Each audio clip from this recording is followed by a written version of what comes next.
Votre parcours de carême, chaque jour, proposé par Radio Maria et Catoglade.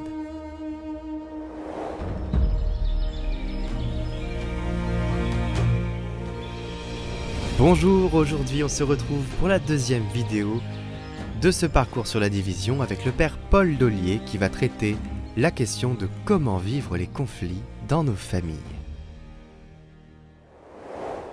Comment vivre les conflits dans nos familles? Deuxième étape de notre parcours. On s'aperçoit que pour des chrétiens, le conflit peut être rejeté ou ignoré. On se dit, nous sommes chrétiens, donc forcément tout va bien. Et s'il y a conflit, il faut vraiment ne pas en parler et mettre tout ça sous le boisseau. Or, quand on regarde la première communauté chrétienne, le conflit fait partie de la vie de l'Église. Vous regardez dans les Actes des Apôtres, au chapitre 6 par exemple, on a une communauté qui va grandir, des veuves de tradition grecque qui n'ont pas à manger comme il faut, et donc il va y avoir une institution des diacres, etc. En acte 15, autre conflit, faut accueillir des païens, etc. On pourrait reprendre la vie de l'Église dans les Actes des Apôtres, mais au-delà, pour se comprendre en fait comment une communauté, quand elle est saine, passe par des conflits. Exactement comme un enfant, quand il grandit, il passe par des crises de croissance, qui sont bienvenues et qui signifient des passages. Bon. Or, souvent, nous refoulons le conflit. Bon. Pourquoi ? Parce que, en fait, ce que je veux, c'est être aimé. Et si je commence à dire quelque chose et qu'en face de moi, j'ai une opposition, eh bien, à ce moment-là, vais-je encore être aimé? Je suis dans la peur, etc. Donc, je protège et je préfère ne rien dire du tout. Comment résoudre concrètement le conflit? En fait, l'enjeu, c'est de ne pas passer de l'objet au sujet. Je vais le dire de manière vulgaire, de « il y a un souci » à « tu m'emmerdes ». Voilà. C'est le seul mot vulgaire de la série. Mais voyez, ne passons pas de l'objet au sujet. Je prends un exemple. Vous avez donc deux familles qui habitent l'une à côté de l'autre avec un mur. Et il y a un arbre qui a des racines, qui passe sous le mur. Et puis il est assez grand, donc il y a des feuilles qui tombent sur le toit. Et voilà que je dis à l'autre, mais écoute, ton arbre, tu pourrais quand même le couper, etc., etc. Mais non, c'est important, voilà, il faut garder les arbres, etc. Et en fait, à un moment donné, il y a une décision qui est prise, qui est de couper ou de ne pas couper. Mais, en fait, de génération en génération, nous savons que nos voisins ne sont pas fréquentables. Pourquoi ils ne sont pas fréquentables? Ah, je ne sais plus très bien. Mais tu sais, il y a eu des histoires dans cette famille. À un moment donné, on a oublié pourquoi on était en conflit, quel était l'objet, mais en fait, nous sommes physiquement en conflit. Je ne peux pas le sentir dès que je le vois. Je ne sais même pas pourquoi, mais c'est comme ça. Et voyez, c'est ce qui va, une des clés de la résolution du conflit, peut-être la première, c'est de revenir à la parole. Quand on voit l'histoire de Joseph, cette histoire que j'aime bien en Genèse 37, on voit tout de suite qu'en fait, les enfants ne parlent pas. Ils n'arrivent pas à parler. L'autre, il a des songes, mais on ne dit pas « Tiens, mais pourquoi tu as des songes? Qu'est-ce que ça signifie? Ces gerbes qui tombent, etc. » Vous voyez en fait, quand on va mettre le fils dans le puits, je vais donner à papa la tunique avec un petit mot. Je ne suis pas capable d'aller voir papa. Combien de personnes... J'ai eu ça, moi, donnent leur démission par mail. Écoutez, mon père, ça fait un certain nombre d'années que je suis là, c'est mieux que je laisse la place. Sous-entendu, il faut laisser la place. Ce n'est pas ça le problème. Le problème, c'est qu'il y a une difficulté dans ton équipe et que tu ne supportes pas cette difficulté. Tu n'es pas capable forcément de m'en parler. Voilà, il faut le reconnaître. Et donc, tu mets un petit mail, comme ça, il n'y a pas de contact. Plus le média est pauvre, plus le conflit demeure.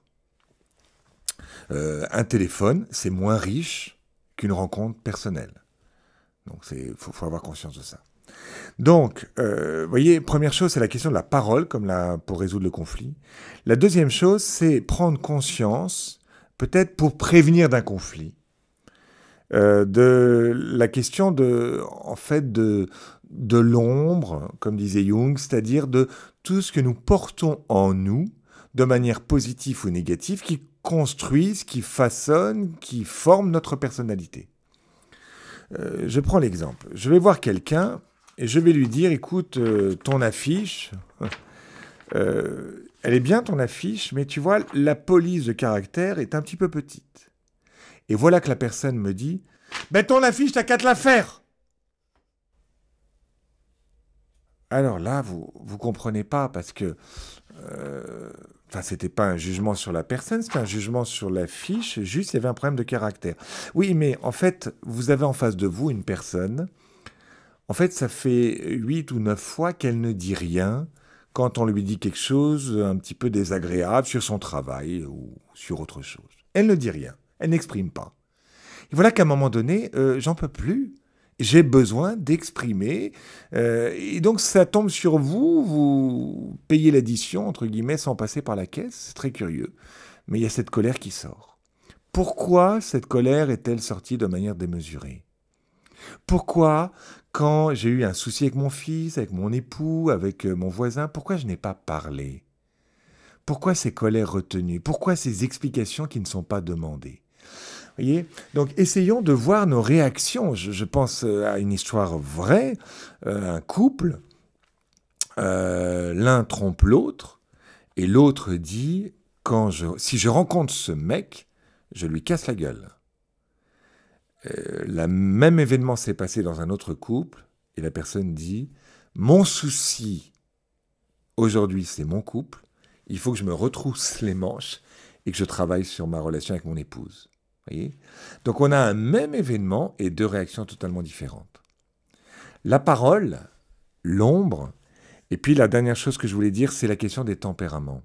En fait, notre personnalité, voyez, si vous êtes un introverti, un extraverti, si vous êtes un primaire, un secondaire, suivant vos besoins, tout ce qui fait notre tempérament, nous sommes différents. Et donc d'intégrer que en fait, l'autre ne fonctionne pas comme moi, et une première clé, voyez, qui permet d'aller vers la résolution du conflit.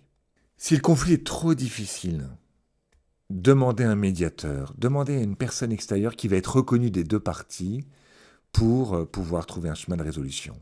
Je vous envoie, chers auditeurs de Cato Glade et Radio Maria, sur une petite question que je tire de mon livre. Dans ma manière de réagir ou de surréagir au désaccord, parfois avec l'aide d'un regard extérieur, si vous voulez, demandez à quelqu'un, est-ce que je suis capable de faire la différence entre ce qui est de l'ordre du désordre objectif chez l'autre et ce qui est lié à mon monde intérieur qui n'intègre pas la différence. Faites mémoire un petit peu d'un conflit, et qu'est-ce qui était de l'ordre peut-être du désordre objectif, mais pas forcément parce que je me dis, en fait, ma voisine n'aurait peut-être pas réagi comme moi face à ces différences. À bientôt. Pour aller plus loin, nous vous présentons le livre du Père Paul Dollier aux éditions des Béatitudes, Vivre nos relations dans la paix. Et si le grand défi missionnaire de l'Église était la fraternité? Et si de saines relations familiales ou sociales passaient par un humble apprentissage, un savoir-faire?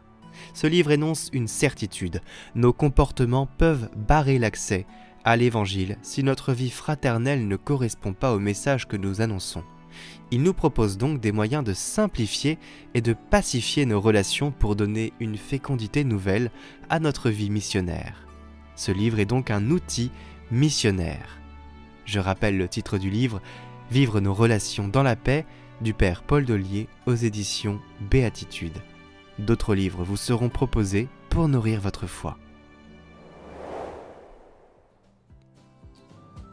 Et on se retrouve demain pour clôturer ce parcours avec la dernière question: comment sortir du mal-être dans l'Église ?